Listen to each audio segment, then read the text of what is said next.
Pernah nggak sih lu debat sama orang yang ngotot banget padahal jelas-jelas salah? Yang kalau dikasih fakta malah bilang, "Ah, itu mah opini kamu aja." Nah, selamat datang di zaman dimana percaya diri lebih penting daripada benar. Dimana ketidaktahuan bukan lagi aib, tapi gaya hidup. Orang nggak baca tapi berani ngasih analisis. Nggak paham topik tapi udah ngegas kayak profesor. Lucunya, semakin dikit orang tahu, semakin besar rasa yakin mereka kalau mereka paling paham. Fenomena ini bukan baru. Dari zaman Socrates sampai netizen zaman now, manusia selalu punya satu kelemahan abadi. Nggak tahu kalau dirinya nggak tahu. Dan disinilah The Dunning-Kruger Effect jadi semacam cermin besar. Bukan buat ngaca muka, tapi ngaca otak. Tenang, pembahasan ini bukan buat ngejudge siapa yang goblok. Tapi biar kita sama-sama sadar, kadang kebodohan bukan soal kurang pengetahuan, tapi soal kelebihan percaya diri. Pernah nggak lu ngerasa udah ngerti banget suatu hal, tapi begitu ada orang nanya lebih dalam, lu malah bengong kayak, iya juga ya. Nah, di titik itu sebenarnya kita lagi ngaca ke dalam diri sendiri. Dan disitulah awal dari kebijaksanaan dimulai. Bukan pas kita merasa paling tahu, tapi justru saat kita sadar, ternyata gua nggak tahu apa-apa. Kalimat legendaris itu pertama kali keluar dari mulut seorang filsuf yang hidup 2000 tahun lalu, Socrates. Bayangin, di zaman dimana orang sibuk pamer kepintaran di alun-alun Athena, Socrates malah bilang dengan santai, "Aku hanya tahu bahwa aku tidak tahu apa-apa." Kedengarannya kayak kalimat orang bingung, tapi sebenarnya ini bentuk kesadaran paling tinggi yang bisa dicapai manusia. Kesadaran akan ketidaktahuan. Socrates bukan merendah, tapi menunjukkan bahwa langkah pertama menuju kebijaksanaan adalah mengakui batas diri. Dia sadar bahwa manusia sering terjebak bukan karena bodoh, tapi karena terlalu yakin bahwa dirinya pintar. Socrates waktu itu sering debat santai di pasar Athena, semacam versi kuno dari kolom komentar YouTube. Bedanya, dia nggak mau menang debat tapi mau bantu orang lain sadar kalau pengetahuannya dangkal. Cara dia sederhana tapi mematikan, nanya terus. Nggak salah sih, tapi kenapa kamu yakin begitu? Satu pertanyaan kecil, tapi bisa bikin seseorang sadar bahwa keyakinannya ternyata cuma katanya, bukan pemahaman. Dalam dunia modern, metode itu dikenal sebagai metode dialektika, atau kadang disebut juga Socratic questioning. Intinya, lo nggak benar-benar tahu sesuatu sampai lo bisa mempertanyakan dan menjelaskannya tanpa panik. Nah, konsep ini kemudian berkembang jadi dasar dari apa yang kita kenal sekarang sebagai intellectual humility, alias kerendahan hati intelektual. Filsuf setelah Socrates, mulai dari Plato, Descartes, sampai Kant, semua berangkat dari ide yang sama, bahwa pengetahuan itu bukan soal berapa banyak yang lo tahu, tapi seberapa sadar lo terhadap keterbatasan lo sendiri. Plato, murid Socrates, bahkan percaya bahwa kebodohan terbesar manusia adalah merasa sudah tahu segalanya. Buat dia, orang yang berhenti bertanya itu sama aja kayak orang yang berhenti hidup, stagnan, nyaman dalam ilusi kepintarannya. Di dunia Plato, manusia seperti itu hidup di gua metaforis, cuma bisa lihat bayangan, tapi mengira itu kenyataan. Lucunya, kalau dipikir-pikir, versi modernnya sekarang ya kita, yang sibuk percaya sama potongan info dari TikTok, tapi udah merasa ngerti seluruh dunia. Lanjut ke Descartes, yang terkenal dengan kalimat "aku berpikir maka aku ada". Kalimat ini sering disalahartikan kayak slogan orang overthinking, padahal maksudnya dalam banget. Descartes mau bilang bahwa satu-satunya hal yang bisa dia yakini sepenuhnya hanyalah kesadarannya sendiri. Bukan dunia luar, bukan opini, bukan dogma. Dia bahkan memulai proses berpikirnya dengan meragukan segalanya, supaya bisa menemukan satu dasar pengetahuan yang benar-benar kuat. Itu bentuk paling ekstrim dari humility of knowledge. Berani mulai dari nol. Lucunya, kebanyakan dari kita sekarang malah kebalikannya. Baru tahu satu hal dikit, langsung yakin 100% benar. Kant kemudian melengkapi konsep ini di abad ke-18. Dia bilang, manusia punya batas dalam memahami dunia. Kita nggak pernah bisa tahu realitas sebenarnya, hanya versi yang ditangkap oleh pikiran kita. Dengan kata lain, semua pengetahuan manusia itu hasil interpretasi, bukan kebenaran absolut. Mau secerdas apapun lo, tetap aja pikiran lo terjebak dalam kerangka manusia. Dan kalau lo sadar akan keterbatasan itu, lo udah satu langkah lebih bijak daripada mereka yang yakin banget udah tahu semuanya. Di titik ini, kelihatan banget kalau para filsuf klasik justru nggak mengejar kepintaran, tapi kesadaran diri dalam berpikir. Beda yang ngerti. Yang bikin manusia berkembang bukan keangkuhan, tapi rasa ingin tahu yang tulus. Ironisnya di era sekarang, banyak orang justru kehilangan rasa itu. Kita lebih sibuk terlihat pintar ketimbang benar-benar mau belajar. Kita lebih takut dibilang nggak tahu. Padahal itu justru titik awal dari pengetahuan sejati. Sokrates dulu rela mati karena mempertahankan hak untuk bertanya. Sementara kita hari ini, kadang udah panik duluan begitu dikoreksi. Padahal, kalau dipikir belajar itu nggak akan pernah bikin lu kelihatan bodoh. Justru bikin lu jadi manusia yang sadar. Dan kesadaran itu, kata para filsuf, adalah bentuk tertinggi dari kebijaksanaan. Jadi mungkin, kebodohan sejati bukan ketika kita nggak tahu apa-apa, tapi ketika kita nggak sadar kalau kita nggak tahu apa-apa. Sokrates sudah bilang itu 2000 tahun lalu. Dan entah kenapa, sampai sekarang manusia masih terus ngulang kesalahan yang sama. Kita hidup di masa paling berisik sepanjang sejarah manusia. Setiap hari jutaan orang bangun tidur, buka HP, dan langsung siap berpendapat.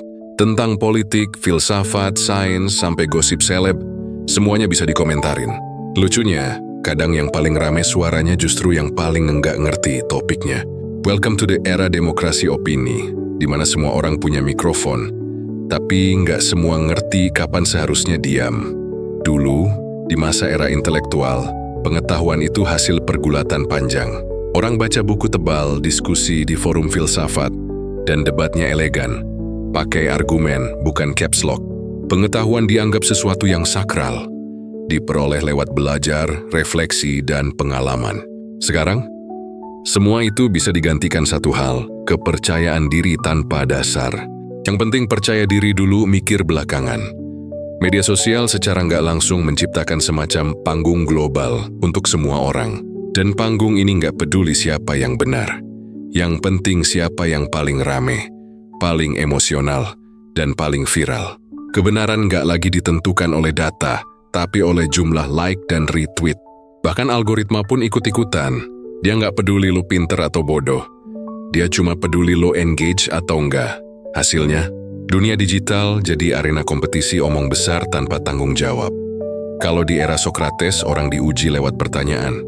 Di era Twitter, orang diuji lewat kesabaran. Debat bukan lagi tentang menemukan kebenaran, tapi tentang menang wacana.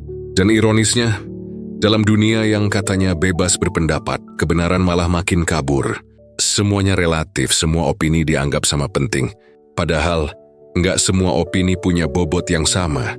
Karena nggak semua orang ngomong dari tempat yang sama. Ada yang riset, ada yang nengarang. Fenomena ini bukan cuma soal kesalahpahaman, tapi soal ilusi egalitarianisme intelektual. Kita mengira karena semua orang bisa bicara, maka semua pendapat otomatis valid. Padahal, punya hak bicara bukan berarti punya isi yang layak didengar. Dan ini bukan bentuk elitis, tapi realitas. Pengetahuan tetap butuh kompetensi, pengalaman, dan kedewasaan berpikir. Kalau semuanya disamaratakan, maka kebenaran bisa dengan mudah kalah oleh keramaian. Dulu, untuk didengar, orang harus punya reputasi intelektual. Sekarang cukup punya followers. Dulu, untuk menulis opini di koran, lo harus punya kredibilitas. Sekarang sih cukup punya jempol dan koneksi internet. Teknologi memang membebaskan, tapi juga membanjiri dunia dengan kebisingan digital. Semua orang ingin bicara, tapi hanya sedikit yang mau mendengarkan. Padahal mendengarkan menurut para filsuf adalah bentuk tertinggi dari kecerdasan sosial. Yang menarik, media sosial juga menciptakan semacam teater narsisme kolektif. Kita semua ingin jadi tokoh utama dalam ruang kecil bernama timeline. Dan karena ingin eksis, kita cenderung berbicara bukan untuk mencari kebenaran, tapi untuk mendapatkan pengakuan. Opini jadi alat branding diri. Kalimat-kalimat bijak di-copy paste bukan karena dipahami, tapi karena estetik buat caption. Pengetahuan direduksi jadi konten yang keren, bukan refleksi yang mendalam. Jadilah manusia modern yang tahu segalanya, tapi secara dangkal. Di satu sisi, ini bentuk kebebasan yang luar biasa. Kita nggak lagi tergantung pada otoritas. Siapapun bisa bersuara, bahkan menantang pakar. Tapi di sisi lain, kebebasan ini juga melahirkan paradoks baru. banjir informasi tanpa filter. Kita dikelilingi lautan data, tapi justru tenggelam di dalamnya. Kita tahu banyak hal, tapi jarang memahami apa-apa. Karena di dunia yang serba cepat ini, berpikir pelan dianggap kelemahan. Kita lebih suka scroll daripada refleksi. Fenomena semua bisa ngomong ini juga mengubah cara kita memaknai kepintaran. Sekarang, kepintaran diukur dari seberapa meyakinkan kita terdengar, bukan seberapa benar isi omongan kita. Maka lahirlah influencer intelektual yang lebih pandai merangkai kata daripada memahami maknanya. Dan publik lebih siwa yang menghibur daripada yang mencerdaskan. Socrates dulu dihukum mati karena terlalu jujur.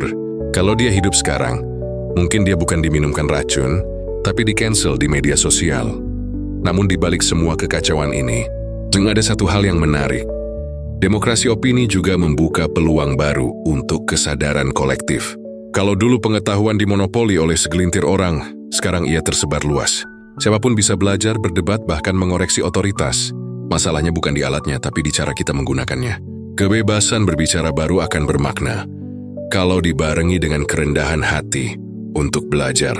Karena tanpa itu kita cuma akan jadi gema, bukan suara. Mungkin tugas manusia di era digital bukan lagi sekadar berani bicara, tapi berani berpikir sebelum bicara. Karena di zaman di mana semua orang bisa ngomong, yang paling langka justru adalah mereka yang tahu kapan harus diam dan kapan waktunya mendengarkan. Coba bayangin situasi ini. Ada orang yang baru seminggu main saham, tapi udah ngomong kayak ekonom senior. Atau teman yang baru nonton satu video konspirasi, langsung yakin dunia dikontrol kadal raksasa.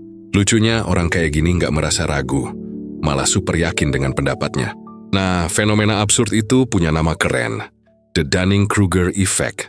Istilah ini lahir dari dua psikolog sosial, David Dunning dan Justin Kruger dari Cornell University, lewat penelitian yang legendaris banget di akhir 1990-an. Mereka waktu itu penasaran sama satu hal sederhana tapi penting. Kenapa orang yang paling enggak kompeten sering justru paling percaya diri dengan kemampuannya? Inspirasi awalnya datang dari berita kriminal yang kocak tapi tragis.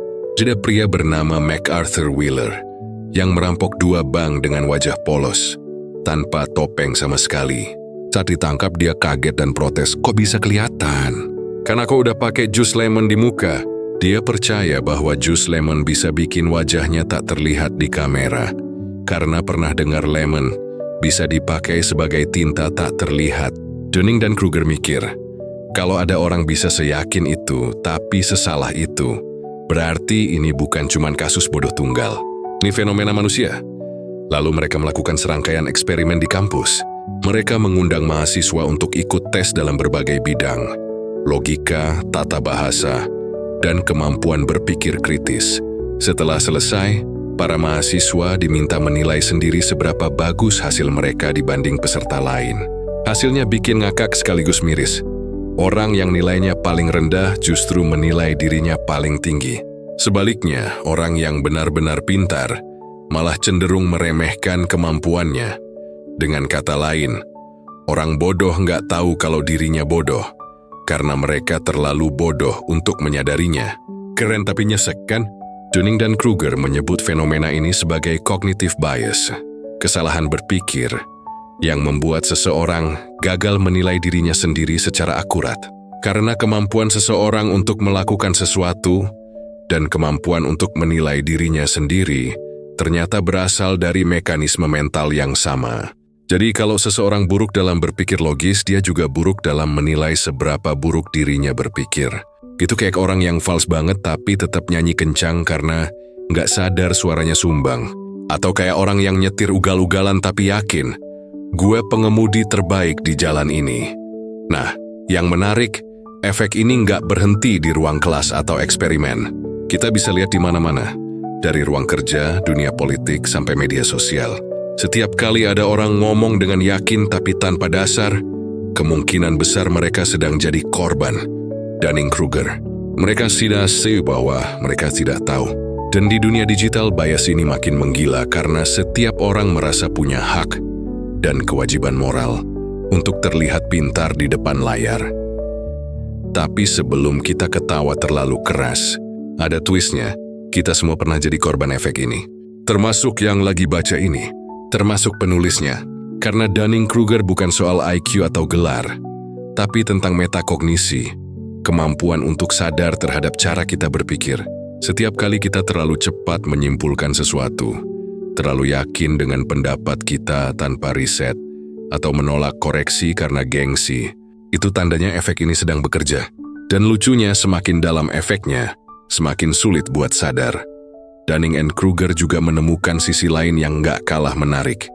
Orang yang benar-benar kompeten justru sering merasa tidak cukup pintar, bukan karena rendah diri, tapi karena mereka sadar betapa luasnya hal yang belum mereka tahu. Para ahli sejati cenderung ragu, bukan karena bodoh, tapi karena sadar akan kompleksitas dunia. Sementara yang baru belajar secuil, merasa sudah menemukan kebenaran mutlak. Ini yang sering disebut the valley of despair dalam kurva Dunning-Kruger.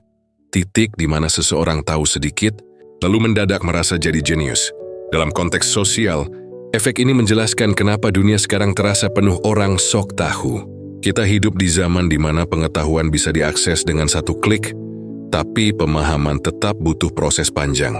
Dan karena proses itu melelahkan, banyak orang memilih shortcut. Percaya diri dulu, belajar nanti. Silih Yudo, kepercayaan diri yang nggak didukung kompetensi bisa jadi bencana. Dari keputusan politik yang gegabah, sampai opini ngawur yang viral. Dunning dan Kruger nggak bikin teori ini buat ngejek orang bodoh, tapi buat ngajarin kita rendah hati secara intelektual. Karena kesadaran bahwa gua mungkin salah adalah pintu masuk menuju kebijaksanaan. Efek ini bukan kutukan, tapi cermin. Cermin yang kadang nyakitin, tapi perlu kita tatap biar nggak terus hidup dalam ilusi kepintaran. Jadi kalau suatu hari lo ngerasa paling ngerti segalanya, mungkin itu tanda lo lagi berdiri di puncak gunung Dunning-Kruger. Dan satu-satunya jalan menuju kebijaksanaan adalah turun pelan-pelan sambil belajar lagi. Pernah nggak sih kamu debat sama orang yang kayak tembok? Dikasih logika, dikasih data, dikasih bukti, tapi ujung-ujungnya tetap, ya pokoknya aku bener. Nah kalau Socrates hidup di zaman sekarang, mungkin dia bakal geleng-geleng kepala sambil ngetik di kolom komentar. Bro, bahkan aku aja yang hidup 2000 tahun lalu, masih sempat mikir 2 kali sebelum nyimpulin sesuatu. Kerendahan hati dalam berpikir, atau istilah kerennya intellectual humility adalah kemampuan buat bilang mungkin aku salah. Kedengarannya sepele, tapi dalam dunia yang penuh ego dan suara keras, sikap ini hampir langka kayak sinyal stabil di pedalaman. Padahal kalau mau jujur, kebijaksanaan bukan soal siapa yang paling pintar, tapi siapa yang paling berani mengakui keterbatasannya. Mari kita mulai dari bapaknya kesadaran intelektual, Socrates. Filsuf ini terkenal karena satu kalimat legendaris, "Aku hanya tahu bahwa aku tidak tahu apa-apa." Kalimat itu bukan bentuk merendah yang dibuat-buat. Itu bentuk pencerahan intelektual. Socrates sadar bahwa kebodohan paling berbahaya bukanlah tidak tahu, tapi tidak sadar kalau kita tidak tahu. Makanya dia lebih memilih bertanya daripada sok menjawab. Metode yang dia pakai, yang sekarang dikenal sebagai Socratic Method, dasarnya sederhana, berpikir kritis lewat pertanyaan. Setiap kali seseorang merasa sudah tahu, Socrates akan bertanya sampai orang itu sadar kalau pengetahuannya setipis tisu basah. Di zaman sekarang metode ini bisa dibilang versi elegan dari komentar, "Emang kamu yakin, bro?" Bedanya, Socrates ngomongnya pakai logika, bukan sarkasme. Lompat ke abad ke-17, kita ketemu René Descartes, bapak rasionalisme modern. Descartes punya moto hidup yang rada ekstrim, ragukan semua hal. Dia literally bangun satu pagi dan berpikir, bagaimana kalau semua yang gue tahu selama ini salah? Dia bahkan meragukan keberadaan dunia, tubuhnya sendiri, bahkan pikirannya, sampai akhirnya dia menemukan satu hal yang gak bisa diragukan. Aku berpikir, maka aku ada. Cogito ergo sum. Dari situ, Descartes membangun ulang seluruh fondasi pengetahuan manusia. Lucunya, kalau Descartes hidup di era Twitter, mungkin dia bakal diserang komentar. Nih orang overthinking banget sih, mikirin eksistensi sendiri segala. Tapi di balik itu, Descartes justru ngasih pelajaran penting. Keraguan bukan tanda kelemahan, tapi fondasi kebijaksanaan. Kalau kita nggak berani meragukan diri sendiri, kita bakal jadi budak opini yang kita buat sendiri. Atau dalam bahasa lebih santai, bahkan Descartes aja sempat ragu sama eksistensinya. Masa kamu nggak mau ragu sama opini sendiri? Lanjut ke Søren Kierkegaard, filsuf eksistensialis yang doyan mikir dalam tapi kelihatannya galau permanen. Buat Kierkegaard, kerendahan hati intelektual bukan cuma soal pengetahuan, tapi soal iman dan eksistensi. Dia percaya manusia nggak akan pernah punya semua jawaban, dan justru disitulah letak kemanusiaan. Kita hidup di antara keyakinan dan ketidakpastian, dan tugas kita bukan mencari kepastian mutlak, tapi belajar hidup dengan keraguan itu. Buat Kierkegaard, kebijaksanaan sejati datang saat seseorang bisa bilang, "Aku nggak tahu segalanya, tapi aku tetap berani hidup dan mencari." Kalimat itu mungkin kedengarannya puitis, tapi kalau dipikir lebih dalam, isinya ngena banget buat dunia sekarang, yang serba yakin tapi jarang reflektif. Kierkegaard basically ngajarin bahwa kerendahan hati intelektual itu bukan kalah, tapi cara elegan buat tetap tumbuh. Kalau digabung, tiga filsuf ini punya satu benang merah yang sama. Semua kebijaksanaan dimulai dari pengakuan atas ketidaktahuan.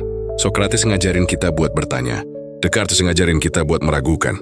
Kierkegaard ngajarin kita buat berdamai dengan ketidakpastian. Mereka semua sepakat bahwa berpikir dengan rendah hati bukan berarti nggak punya pendirian, tapi sadar bahwa pendirian pun bisa salah. Sayangnya di dunia modern, konsep ini sering dianggap lemah. Orang yang ragu dianggap pelin-pelan. Orang yang hati-hati dianggap nggak tegas. Padahal justru sebaliknya, orang yang berani mengakui kemungkinan salah adalah orang yang paling siap menemukan kebenaran baru. Kerendahan hati dalam berpikir bukan tanda bodoh, tapi tanda matang secara intelektual. Karena semakin lo tahu banyak, semakin lo sadar betapa sedikit yang lo tahu. Jadi mungkin, di zaman dimana semua orang sibuk membuktikan dirinya paling benar, cara paling revolusioner untuk menjadi bijak adalah dengan berkata pelan, mungkin gue salah. Dan siapa tahu, dari kalimat sederhana itu kita justru menemukan versi terbaik dari diri kita yang benar-benar berpikir, bukan cuma bereaksi. Kamu pernah nggak nonton talk show di TV atau podcast di YouTube, di mana narasumbernya ngomong panjang lebar, cepat, dan penuh keyakinan? Tapi setelah 10 menit kamu sadar, tadi dia ngomong apa ya? Nah, selamat datang di dunia modern. Era di mana percaya diri sering disalahartikan sebagai kepintaran. Secara sosiologis, kita hidup di masyarakat yang terobsesi dengan performance. Bukan cuma di atas panggung, tapi juga dalam percakapan, rapat kantor, bahkan di kolom komentar. Yang menang yang bukan yang paling tahu, tapi yang paling lancar bicara. Sosiolog Prancis Pierre Bourdieu pernah ngomong soal symbolic capital, semacam modal sosial yang bisa bikin seseorang terlihat berwibawa tanpa harus benar-benar pintar. Dan di dunia hari ini, salah satu modal paling berharga itu adalah cara ngomong. Lo bisa nggak paham topiknya sama sekali, tapi kalau ngomongnya meyakinkan, ekspresinya mantap dan intonasinya stabil, banyak orang langsung percaya. Kita lebih sering terkagum pada gaya bicara ketimbang isi pikiran. Fenomena ini bukan hal baru. Sejak zaman retorika Yunani, kemampuan bicara sudah dianggap senjata. Bedanya dulu retorika dipakai buat menyampaikan argumen dengan logika. Sekarang sering dipakai buat menutupi kekosongan isi. Kayak kata pepatah lama, yang mungkin baru aja aku bikin. Semakin kosong gelasnya, semakin berisik bunyinya. Dan lucunya, banyak yang nggak sadar bahwa masyarakat kita justru memberi penghargaan pada bunyi itu. Contohnya gampang. Di dunia politik, siapa yang paling sering tampil di TV? Yang pintar berargumen? Belum tentu. Yang bisa ngegas dengan percaya diri, punya punchline lucu, dan bisa bikin lawan debat kelihatan gugup. Itu yang dianggap keren. Publik lebih mudah percaya pada karisma retoris daripada substansi rasional. Makanya, banyak politisi hari ini lebih mirip stand-up komedian daripada pemikir kebijakan. Yang penting menghibur, bukan mencerahkan. Dan ironisnya, masyarakat ikut terlatih untuk menilai kecerdasan dari cara bicara, bukan kualitas berpikir. Fenomena yang sama juga menjalar ke dunia kerja. Pernah nggak kamu lihat orang yang jago banget presentasi, tapi setelah meeting selesai, semua nanya, tadi dia ngomong apa sih sebenarnya? Di banyak perusahaan, kemampuan menjual ide lebih dihargai daripada kemampuan memahami ide itu sendiri. Kita hidup di sistem yang menilai performa, bukan pemahaman. Sosiolog modern bahkan menyebut ini sebagai era kompetisi berbicara, di mana individu bersaing bukan dengan gagasan, tapi dengan gestur dan suara. Yang cepat bicara dianggap tangkas, yang penuh keyakinan dianggap berkompeten, padahal bisa jadi cuma jago acting. Dan tentu saja media sosial memperparah semuanya. Sekarang setiap orang punya panggung, dari thread X, Twitter, video TikTok, sampai podcast pribadi di Spotify. Kita semua jadi public speaker tanpa kurikulum berpikir. Bahkan algoritma pun ikut bersekongkol. Postingan yang paling viral biasanya bukan yang paling cerdas, tapi yang paling tegas dan emosional. Kita lebih menghargai keberanian ngomong daripada kedalaman berpikir. Masalahnya, keberanian tanpa refleksi cuma bikin dunia lebih bising. Dan di tengah kebisingan itu, logika sering tenggelam.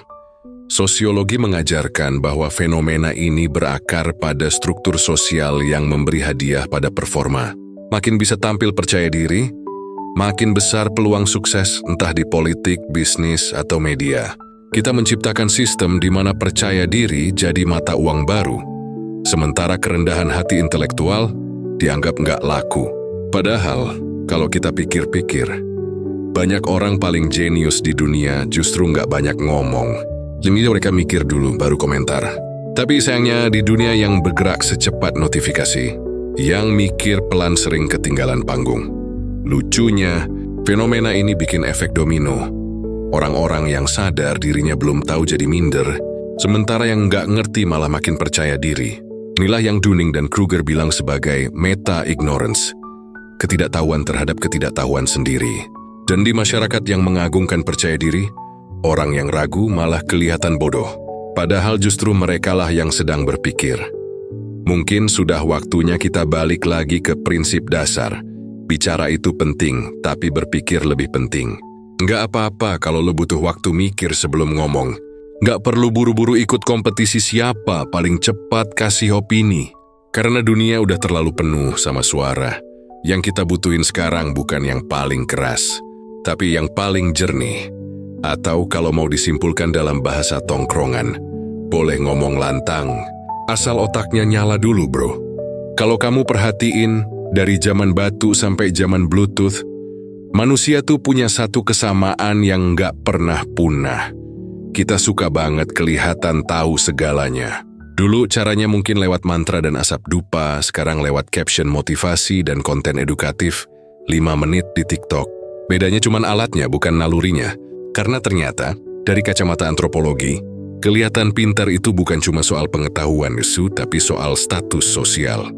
Coba bayangin masa prasejarah, waktu manusia masih tinggal di gua dan belum kenal wifi. Di tengah komunitas kecil, pasti selalu ada satu orang yang jadi tokoh bijak. Dia yang paling sering ngomong dengan nada tenang, pandangan jauh ke depan, dan kalimat penuh misteri. Nggak ada yang tahu dia benar atau enggak, tapi semua orang manggut aja. Orang ini mungkin dukun, pemuka adat, atau orang tua pinter, yang katanya bisa ngobrol sama roh. Dan disitulah lahir akar pertama dari otoritas berbasis ilusi pengetahuan. Kalau lu bisa meyakinkan orang bahwa lu tahu sesuatu yang mereka nggak tahu, bahkan kalau itu cuma setengah benar, lu otomatis naik level sosial. Itu semacam cheat code evolusi. Makin kelihatan tahu, makin dihormati.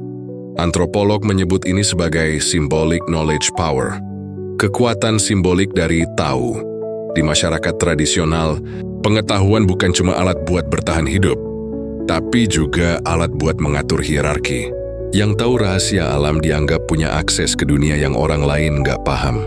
Semacam versi kuno dari insider knowledge. Dan menariknya, masyarakat menerima itu bukan karena mereka bodoh, tapi karena sistem sosial memang dibangun atas kepercayaan pada figur yang lebih tahu. Dukun, pendeta, tetua suku, mereka semua memegang peran sentral karena dianggap punya pengetahuan sakral. Pengetahuan jadi alat legitimasi dan kalau dipikir-pikir nggak jauh beda sama dunia sekarang kan? Fast forward ke abad ke-21. Sekarang kita nggak lagi punya dukun yang bakar kemenyan, di tengah kampung, kita punya influencer yang bakar konten di tengah timeline. Kalimatnya manis, tampilannya rapi, logonya estetik, tapi esensinya sama. Mereka memproyeksikan citra sebagai orang yang tahu segalanya. Dari tips sukses, cara berpikir positif, sampai analisis ekonomi global, semua dibahas seolah mereka punya sertifikat dari alam semesta. Dan sama kayak masyarakat tradisional, kita pun tunduk pada simbol itu. Kita kasih like, subscribe, share, dan nambahin komentar, wah bener banget bang. Tanpa sadar kita sedang mengulang pola ribuan tahun lalu, menyembah pengetahuan yang ilusi. Antropologi sosial ngajarin bahwa manusia itu makhluk yang haus makna dan hierarki. Kita selalu butuh seseorang yang lebih tahu untuk menenangkan kecemasan kita terhadap dunia yang rumit. Dulu kita datang ke dukun buat nanya rezeki atau jodoh. Sekarang kita scroll akun motivator buat cari arah hidup. Bedanya cuman platform, tapi motifnya sama, mencari rasa aman lewat pengetahuan yang diyakini benar. Dan di titik ini, pengetahuan bukan lagi sesuatu yang diuji, tapi sesuatu yang dihayati. Selama orang itu ngomong dengan yakin, banyak yang langsung percaya, karena manusia secara naluriah lebih mudah percaya pada keyakinan yang lantang daripada kebenaran yang pelan. Lucunya, budaya ini melahirkan bentuk baru dari kasta sosial, kasta kepintaran semu. Ada orang yang punya ilmu beneran tapi nggak jago tampil, lalu tenggelam di balik algoritma. Di sisi lain ada orang yang pinter ngomong, jago framing, dan punya pencahayaan bagus, tiba-tiba jadi thought leader. Ini bukan sekadar fenomena digital, tapi cermin dari struktur sosial kuno yang punya akses ke pengetahuan simbolik. Dulu ritual, sekarang algoritma akan berkuasa atas persepsi masyarakat. Kalau dipikir agak dalam, ini agak ironis. Kita hidup di era paling berpengetahuan dalam sejarah manusia, tapi juga era paling mudah tertipu oleh tampilan pengetahuan. Bukan lagi soal siapa yang benar, tapi siapa yang paling percaya diri kelihatan benar. Dan di sini, antropologi membantu kita melihat bahwa perilaku itu nggak muncul tiba-tiba. Ia bagian dari DNA sosial kita. Manusia butuh pemimpin opini sebagaimana kita butuh api di gua. Sesuatu yang memberi cahaya, meski kadang malah bikin silau. Jadi kalau kamu ngelihat seseorang di internet ngomong dengan percaya diri seolah ngerti segalanya, tenang aja. Itu bukan fenomena baru, itu cuma versi modern dari dukun kampung yang dulu bilang bisa manggil hujan. Bedanya sekarang medianya bukan dupa dan mantra, tapi mikrofon dan algoritma. Dan mungkin pelajaran antropologis paling penting dari semuanya adalah ini. Manusia akan selalu mencari makna lewat yang terlihat tahu. Tugas kita bukan berhenti percaya, tapi belajar membedakan antara pengetahuan dan pertunjukan pengetahuan. Karena di dunia yang penuh dukun digital, kebijaksanaan sejati bukan datang dari yang paling keras bicara, tapi dari yang paling berani bilang, gue juga belum tahu. Pernah nggak kamu ngerasa kayak dunia ini makin rame tapi juga makin bodoh? Setiap buka media sosial semua orang ngomong. Keras, cepat, dan penuh keyakinan. Nggak peduli topiknya sains, politik, atau teori bumi datar, pasti ada yang tampil seolah dia baru pulang dari rapat bareng dewa pengetahuan. Kita hidup di era di mana pendapat tanpa dasar bisa lebih viral daripada fakta yang valid. Dan parahnya, sistem digital kita justru mendukung itu. Dulu, orang harus baca buku, riset, atau debat di forum buat dianggap punya otoritas. Sekarang, cukup bikin satu video dengan nada percaya diri dan subtitle catchy, dan langsung auto jadi pakar instan. Kita sedang hidup dalam zaman yang oleh banyak sosiolog disebut sebagai the post-truth era. Era di mana kebenaran objektif dikalahkan oleh perasaan pribadi. Dan mesin yang bikin semua itu makin kacau. Ya algoritma. Si makhluk digital yang katanya netral, tapi sebenarnya punya selera sendiri soal apa yang layak dilihat. Algoritma itu kayak temen yang sok tahu banget. Dia ngasih kamu konten berdasarkan apa yang dia pikir kamu suka. Dan lucunya, dia lebih percaya diri daripada manusia manapun di dunia. Kadang algoritma lebih percaya diri dari kita. Dia yakin banget tahu apa yang kita mau.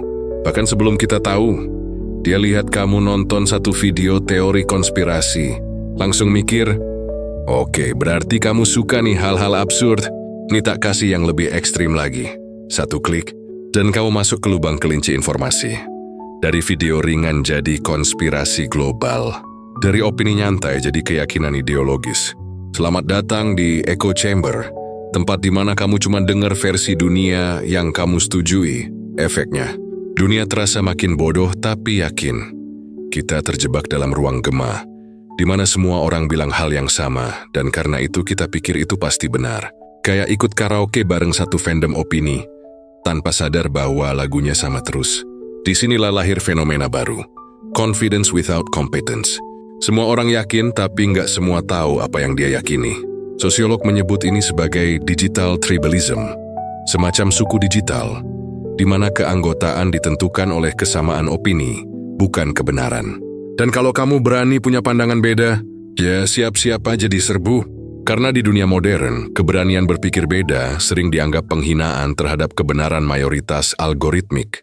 Media sosial membentuk cara kita berpikir bukan lewat logika, tapi lewat validasi. Satu like jadi tanda bahwa pendapatmu berharga, meski nggak ada dasarnya. Satu komentar setuju bikin kamu merasa didukung, meski isinya cuman betul banget bang. Validasi ini bikin otak kita ketagihan. Neuroscience bahkan nemuin bahwa like di media sosial mengaktifkan area otak yang sama dengan dopamin, hormon kebahagiaan.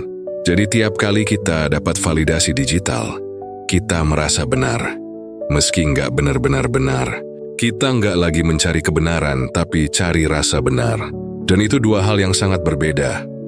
Masalahnya makin lama kita hidup dalam ekosistem seperti ini, makin sulit buat bedain mana fakta dan mana ego. Semua hal jadi soal siapa yang paling yakin, bukan siapa yang paling logis. Politik berubah jadi lomba narasi, sains disulap jadi debat opini, dan bahkan moralitas pun diukur dari trending topik. Kita nggak lagi menilai isi argumen, tapi seberapa pede pembicaranya menyampaikannya. Dan disitulah tragedinya. Yakin jadi valuta baru, sementara berpikir jadi barang langka. Kalau para filsuf klasik hidup di era ini, mungkin mereka bakal stres. Socrates bakal diskors karena terlalu banyak nanya. Descartes bakal dituduh overthinking. Dan Kierkegaard mungkin jadi meme sad philosopher. Mereka semua dulu ngajarin bahwa kebijaksanaan dimulai dari keraguan. Tapi di dunia hari ini, keraguan dianggap tanda kelemahan. Kita diprogram buat lebih suka orang yang tegas daripada yang berpikir. Padahal, dunia nggak butuh lebih banyak orang yang yakin. Dunia butuh lebih banyak orang yang mau mikir pelan. Dan lucunya, algoritma seneng banget sama yang yakin. Karena yang yakin bikin engagement tinggi. Konten penuh emosi, penuh klaim, penuh kepastian, itu yang dikasih spotlight. Sementara konten reflektif, yang ngajak mikir, tenggelam di pojok timeline, sepi kayak forum filsafat di grup Facebook. Makanya kalau kamu ngerasa dunia makin absurd, jangan salahin manusianya aja. Salahin juga algoritma yang terlalu semangat ngasih panggung buat yang paling ribut. Akhirnya, mungkin satu-satunya cara buat tetap waras di tengah dunia yang bodoh tapi yakin adalah dengan menikmati ketidakyakinan. Belajar ngeragukan, bukan buat menolak tapi buat memahami. Berhenti ikut arus validasi dan mulai nanya, apakah ini benar atau cuma ramai? Karena di dunia di mana algoritma lebih yakin daripada manusia, kadang tindakan paling cerdas adalah berhenti sejenak dan mikir sendiri. Di akhir perjalanan panjang ini, mungkin kita harus berhenti sebentar. Bukan buat nyimpulin, tapi buat merenung. Karena setelah ngelewatin semua kebisingan opini, debat tanpa dasar, dan parit keyakinan digital, ada di situ pertanyaan sederhana yang harus kita ajukan ke diri sendiri. Kita masih benar-benar berpikir atau cuman bereaksi? Humaniora, entah itu filsafat, sastra, sejarah, atau seni, pada dasarnya bukan disiplin yang ngasih jawaban pasti. Dia justru mengajarkan cara bertanya, cara meragukan, dan cara memahami manusia lewat kepekaan. Di saat dunia modern sibuk ngejar efisiensi dan algoritma sibuk menebak keinginan kita, humaniora hadir sebagai pengingat bahwa berpikir itu bukan cuma proses logis, tapi juga proses manusiawi. Kita bukan mesin pencari kebenaran yang dingin dan cepat. Kita makhluk yang harus pelan, ragu, dan kadang salah, supaya bisa tumbuh.